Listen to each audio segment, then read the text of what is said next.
कथेचं नाव आहे डेंजरस इश्क, भाग 9. आरवी आणि वरुणमध्ये झालेल्या त्या जोरदार झटपटीनंतर जेव्हा आरवी रागातच ब्लॅक मून व्हिलाच्या आत आला तेव्हा त्याला बघून जुनून पुन्हा एकदा भीतीने थरथर कापायला लागली. तिची अवस्था खूपच केविलवाणी झाली होती. दुसरीकडे आरवी शांतपणे तिच्या जवळ येऊन बसला आणि तिला जेवण भरवू लागला. जुनून त्याच्याकडे साशंक नजरेने बघत म्हणाली, तुम्ही दिवसभर असेच रागात असता का? हे ऐकून आरवीच्या ओठांवर एक हलकी स्मितरेखा आली. तो म्हणाला, नाही ग, मला दिवसभर असा राग येत नाही. उलट यापेक्षाही भयंकर राग येतो. हे तर फक्त तुझ्यासाठी मी स्वतःला आवरतोय, नाहीतर माझ्या रागाचा जाळ समोरच्याला जाळून राख करून टाकतो. त्याचे हे बोलणे ऐकून जुनूनने नाक मुरडले आणि विचारले, आता तुम्ही कोणाशी भांडत होता आणि का?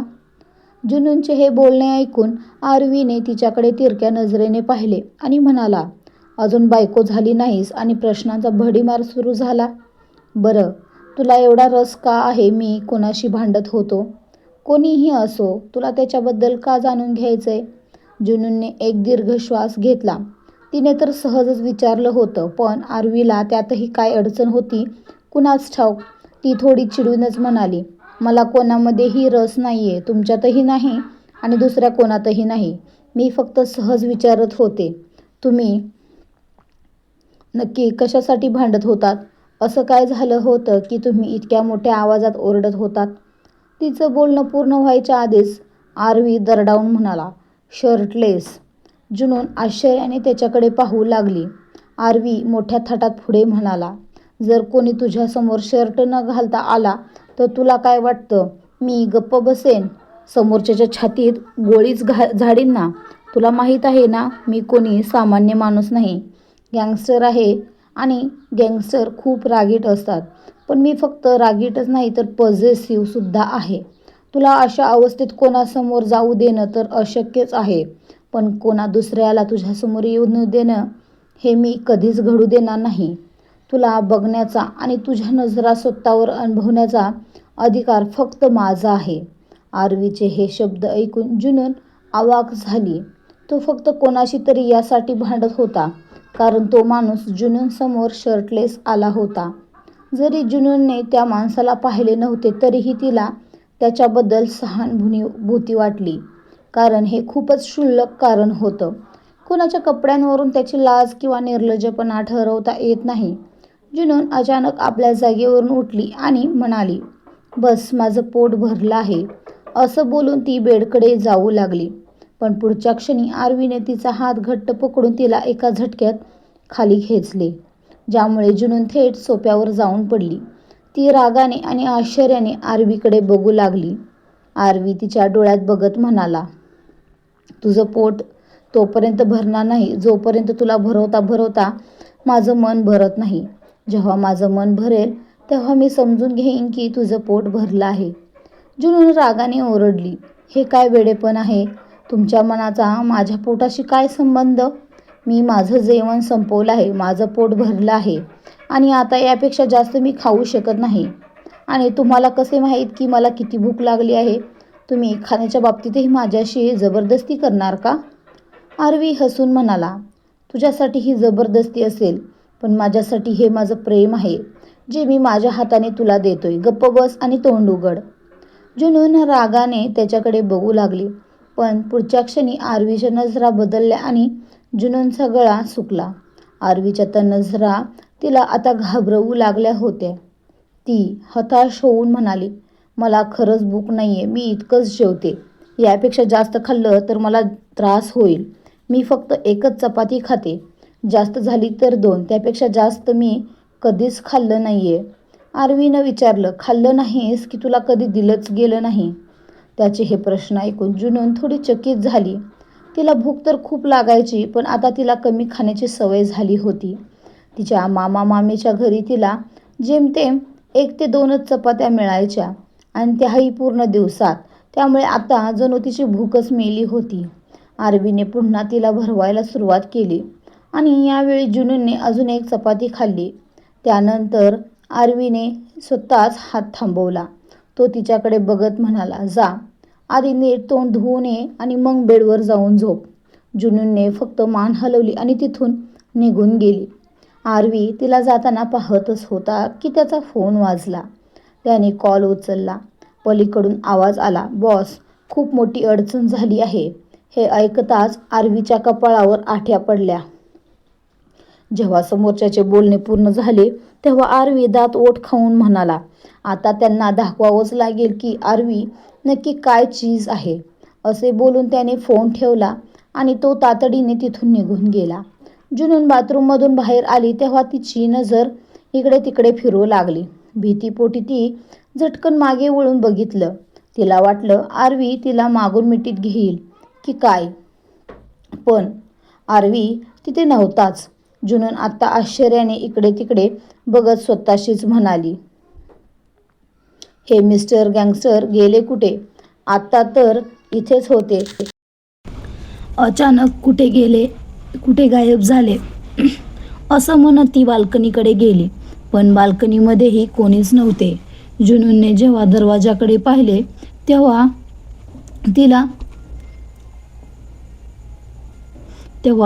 तिच्या मनात पुन्हा एकदा आशेचा किरण जागा झाला.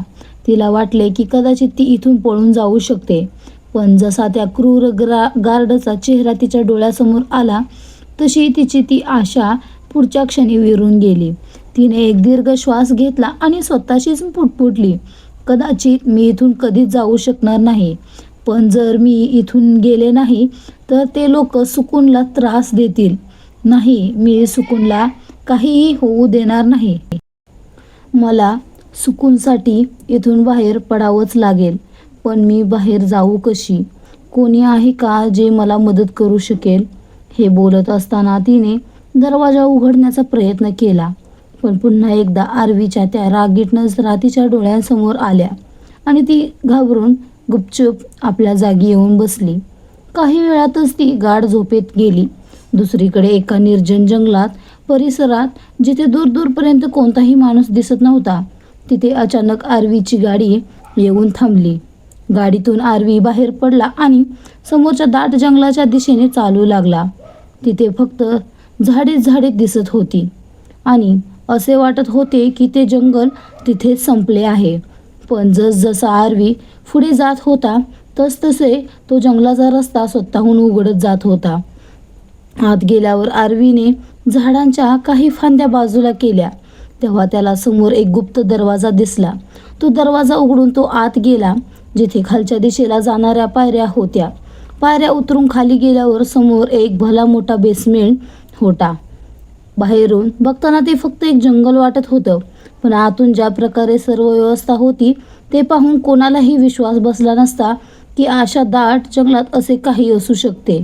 आरवी आत आला तेव्हा समोर 2 माणसे उभी होती आणि आपापसात काहीतरी बोलत होती. जसा त्यांना आरवीच्या पावलांचा आवाज ऐकू आला तसे त्यांचे चेहरे फिरले आणि आरवीला समोर पाहताच त्यांच्या पायाखालची जमीनच सरकली. आरवी त्या दोघांकडे पाहत म्हणाला, काय झालं? मला बघून इतके चकित का झालात? माझ्याच इलाक्यात येऊन मलाच बघून घाम फुटला का तुम्हाला?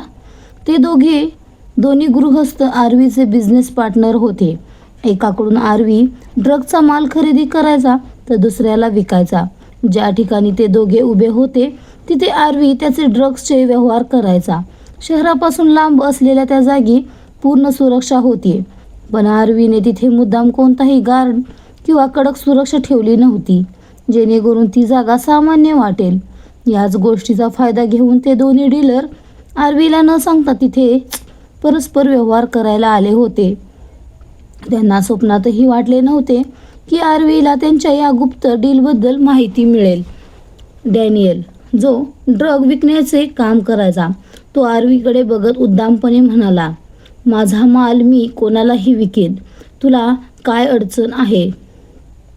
तर वायबर, जो डॅनियलचा माल आरवीच्या माध्यमातून विकत घ्यायचा, तो सुद्धा आरवीकडे बघत म्हणाला, आणि मला माल विकत घेण्याशी मतलब आहे. मी माल विकत घेईन आणि पैसे देईन, मग विकणारा समोर कोणीही का असेना त्यांचे हे बोलणे ऐकून आरवी उपरोधिकपणे हसला आणि म्हणाला, अगदी बरोबर बोललात तुम्ही. जेव्हा विकणारा तयार आणि घेणारा तयार तेव्हा मध्ये बोलणारा कोणीच नसतो. पण हा मधला माणूस दुसरा कोणी नसून आरवी आहे. जिथे आरवी बोलतो ना तिथे समोरच्याची जीभ त्याच्या घशातून बाहेर पडता कामा नये, नाहीतर ती जीभ घशातून ओढून काढायला मला वेळ लागणार नाही. आरवीचा चेहरा रागाने थरथरत होता. वायबर लगेच ओरडला, मला फालतू धमक्या देऊ नकोस. तुझ्या धमक्यांना मी घाबरत नाही.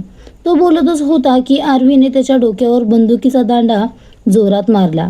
वायबरचे डोळे आश्चर्याने विस्फारले, कारण तो इथे आपली गाठ सुद्धा घेऊन आला नव्हता. ही मीटिंग अत्यंत गुप्त होती, म्हणून डॅनियल आणि वायबर या दोघांनाही कुणाला सांगायचे नव्हते. आरवी वायबरच्या चेहऱ्याकडे बघत म्हणाला, काय झालं? माझ्या फालतू धमकीची भीती वाटत नव्हती ना तुला? मग आता भीतीपोटी चेहरा का थरथरतोय? असे म्हणत त्याने बंदूक खाली करून त्याच्या हनवटीला लावली. तेव्हा वायबरची बोबडीच वळली. वायबर अडकळत म्हणाला, असं करू नकोस. जर तू मला मारलं तर तुझं खूप मोठं नुकसान होईल. मी तुझ्याकडून रोज करोडोंचा माल विकत घेतो. जर तू मला मारलं तर. तो बोलतच होता की आरवीच्या हातातील बंदूक थेट वायबरच्या ओठांवर आली. इकडे डॅनियलचा गळा आधीच कोरडा पडला होता. वायबरच्या बोलण्यात येऊन त्याने मोठी चूक केली होती. आरवी धंद्यात ना मैत्री बघतो ना नातं, हे माहीत असूनही त्याने ही चूक करायला नको होती. डॅनियल लगेच म्हणाला, आय एम सॉरी, माझ्याकडून चूक झाली, पण पुन्हा अशी चूक कधीच होणार नाही. मी माझा माल फक्त आणि फक्त तुझ्या माध्यमातूनच विकेन. आरवीने त्याच्याकडे पाहिले आणि क्रूर स्मित हास्य करत म्हणाला, व्हेरी गुड डिसिजन. जे आरवी समोर जीप चालवण्याची आणि ताठमानेने उभं राहण्याची लायकी ठेवतात ना, त्यांची लायकी आरवी नक्कीच उतरवतो. पण जे स्वतःच गुडघे टेकतात त्यांना मी काहीच म्हणत नाही. असे बोलून तो पुन्हा रागाने वायबरकडे बघू लागला. वायबर आता काहीच बोलू शकत नव्हता, कारण बंदूक त्याच्या तोंडात अडकली होती. पुढच्या क्षणी गोळी सुटली. ती गोळी वायबरचा गळा चिरून आरपार निघून गेली आणि त्याचे तोंड पूर्णपणे फाटले. वायबर रक्ताच्या थारोळ्यात जमिनीवर कोसळला. आरवी शांतपणे त्याच्या प्रेताकडे बघत होता. तो खाली झुकला आणि गडद नजरेने वायबरला निहाळू लागला. हे पाहून डॅनियलचे पाय थरथरू लागले. जरी तो या धंद्यात वर्षानुवर्षे होता तरी आरवी समोर त्याचे हातपाय ढिले पडले होते. आरवी वायबरच्या प्रेताकडे बघत म्हणाला, विषय पैशांचा नाहीच आहे. विषय आरवीच्या इब्रतीचा आणि गर्वाचा आहे. आणि जेव्हा विषय आरवीच्या गर्वावर येतो ना, तेव्हा तो पैसा, नातं, मैत्री किंवा धंदा काहीच बघत नाही.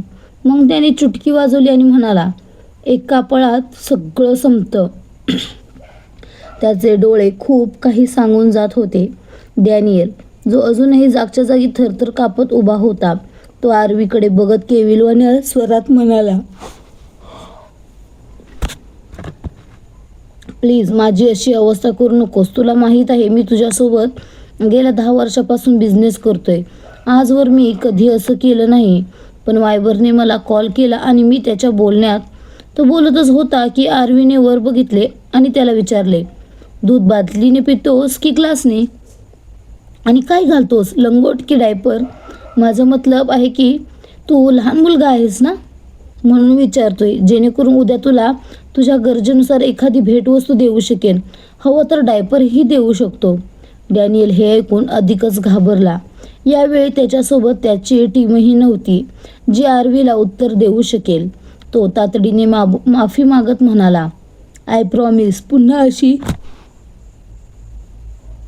चूक होणार नाही. तू म्हणाला ना की जे तुझ्यासमोर झुकतात त्यांना तू काही करत नाहीस, तर प्लीज यावेळी मला माफ कर. यापुढे माझ्याकडून तुला कधीच त्रास होणार नाही. आरवी उपरोधिकपणे हसला आणि म्हणाला, मला कोणाचा त्रास होऊच शकत नाही. ज्याने आरवीला त्रास देण्याचा विचार केला असेल तो माणूस मरविण्यापूर्वी जन्माला आल्याचा पश्चाताप नक्कीच करेल. तुझी ही शेवटची चूक माफ करतोय, पण यापुढे विचार करून वाग.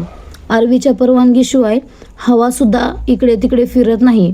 त्यानंतर त्याने डॅनियलच्या हातातील ड्रग्सचं सॅम्पल पॅकेट स्वतःच्या हातात घेतला आणि त्याचा वास घेतला. एक दीर्घ श्वास घेऊन तो म्हणाला, समजलं ना तुला? डॅनियलने फक्त मान हलवली आणि तिथून पळ काढला. आरवीने तो पॅकेट हवेत उंच उडवला आणि फोनवरून एक मेसेज करून तिथून बाहेर पडला. दुसरीकडे वरून आपल्या गाडीने ब्लॅक मून व्हिलाच्या दिशेनेच निघाला होता.